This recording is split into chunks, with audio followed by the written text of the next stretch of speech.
Drive Time, and we're live on 99.7. You can get onto our Facebook and Twitter pages and keep yourself updated. Yep, time for Drive Time with insurance, and it's proudly brought to you by the Ghana Insurance Association. This afternoon, I mentioned earlier, I'm taking you over to Sunu Assurances Ghana Ltd, and we're talking about the benefits of insuring your property against fire. That's domestic, fire, okay? And the man who knows all about it is here, Mr. Ebenezer. Abeku Onuma is head of SME Marketing and Retail at Sunu Assurances Ghana Ltd. Welcome, my chairman. How you doing? Thank you. Like this, Charlie, I'm loving your tie. This time you will go back to the office without the tie. That's a Sunu brand, you know. And that's a Sunu tie. Eh? Sure. What? You push your own pink boutique as well. Because it's a lovely one. Regards to the team at Sunu Assurances Ghana Ltd. Today you're telling us about fire. Sure. You know, building the house and furnishing it can be a lifetime investment, of course. And they say fire is a good servant but a bad master. And I know you guys in the insurance have a very popular saying, what ought not to be on fire but is on fire is not covered by fire insurance.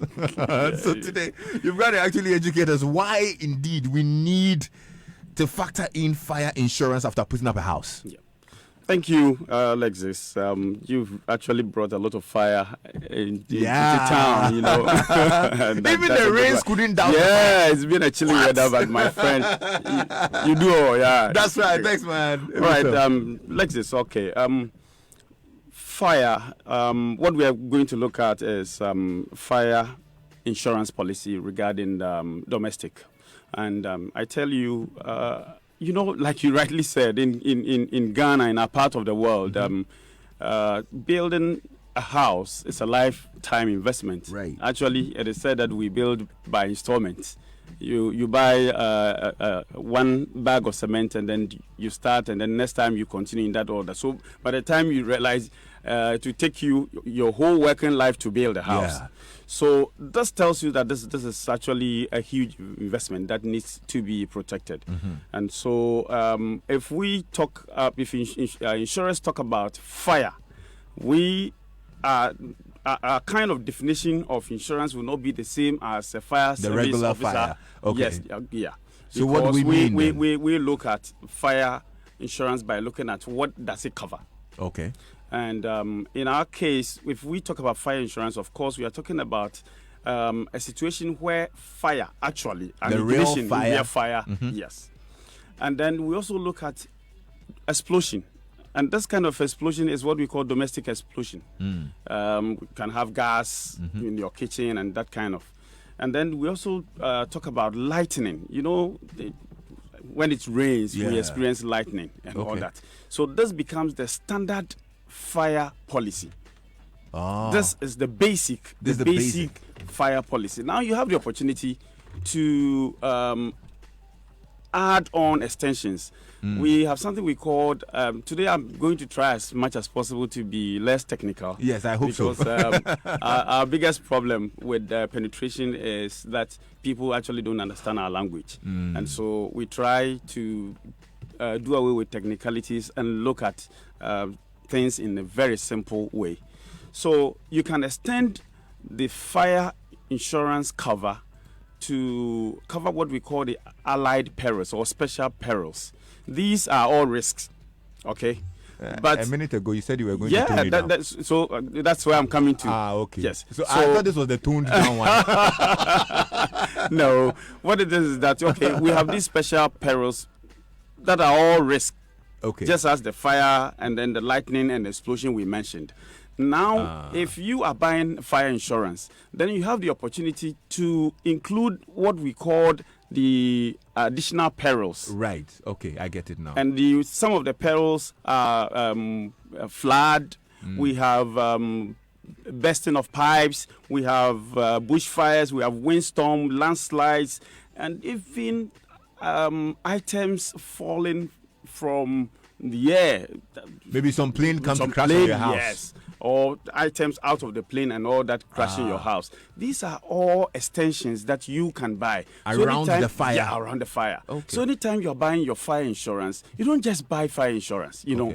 you need, and it is our responsibility as technical people to educate the buyers that, okay, if you want to buy fire insurance for your house, this is what is available. Okay. Now you can have additional other extensions because we are in the era of packaging policies. You don't do tailor or like cut generic, or size. generic Yes, generic kind of policies, You but rather get a tailor-made solution to a problem that I want where I live. Okay, this is what I want. So you give me A, B, C, D, and then that protects me because it's supposed to protect my investment. So if I have a house, let's say around a place, a mountainous place, and I think that maybe some point some mudslide or some landslide can happen and affect my house, I can also indicate to my insurer that, look, add it to it so that it comes under my fire insurance. Is that yes, it's interesting. You know, insurance is about protecting the uncertainty.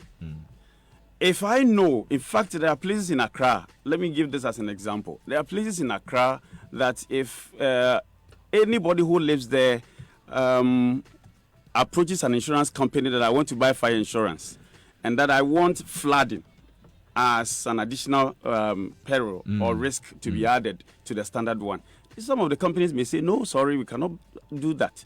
Okay. The reason is that it is for sure that flood is certainty that it will happen. Okay.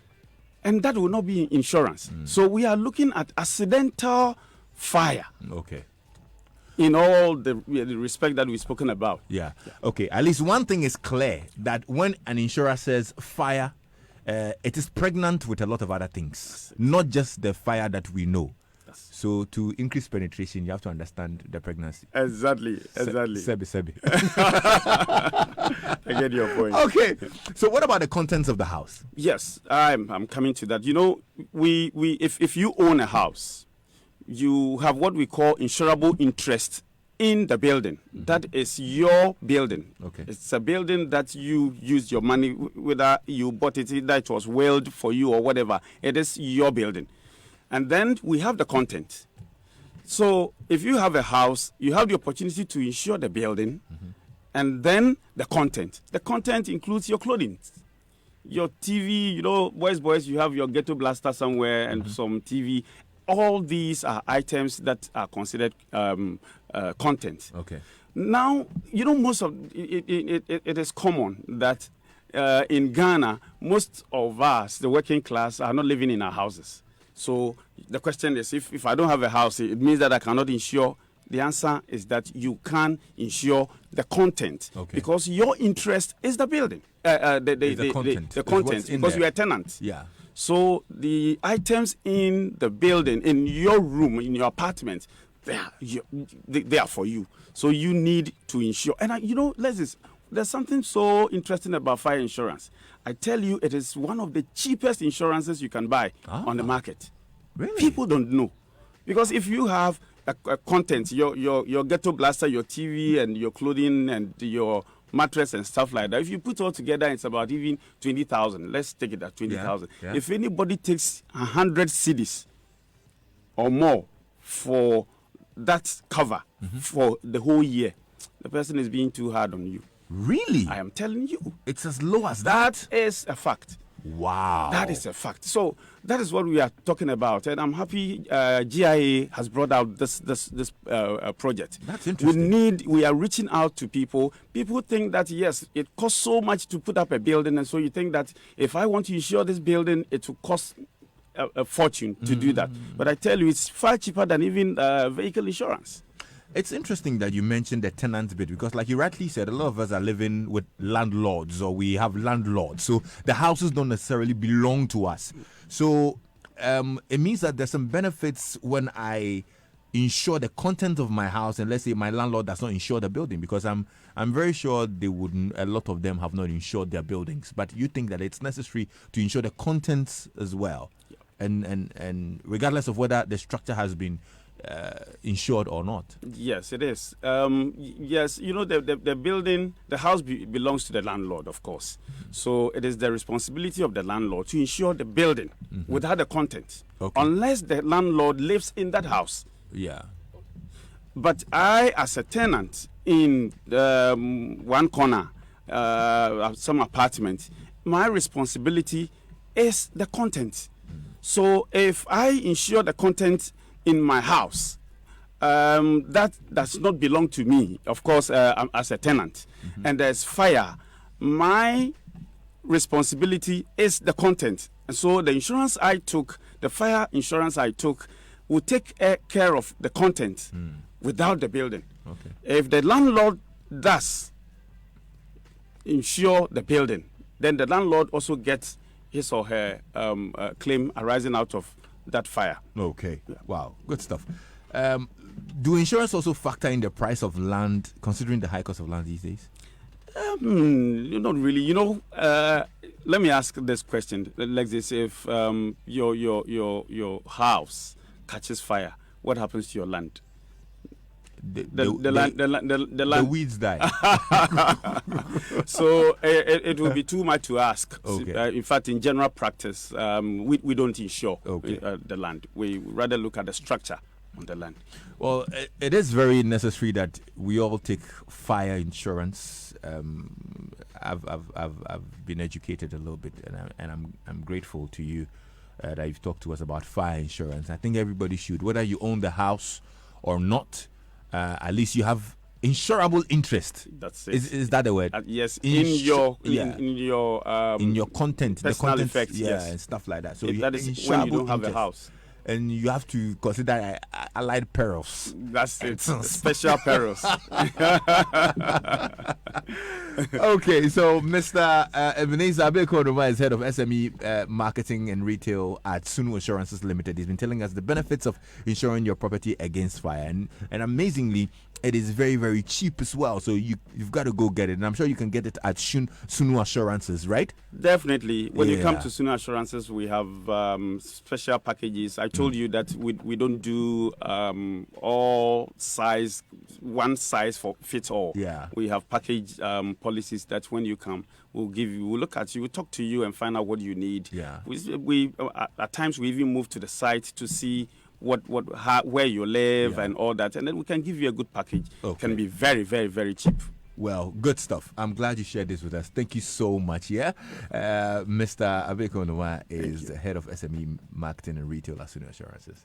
I'm grateful that you came by. This is proudly brought to you by the Ghana Insurance Association. You can also contact the Complaints Management and Advice Bureau of GIA on 0800 44 2000.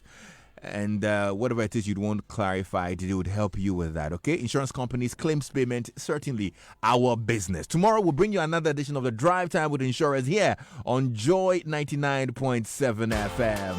I'm Lexus Bill. Stay tuned in. There's more coming up on your superstation.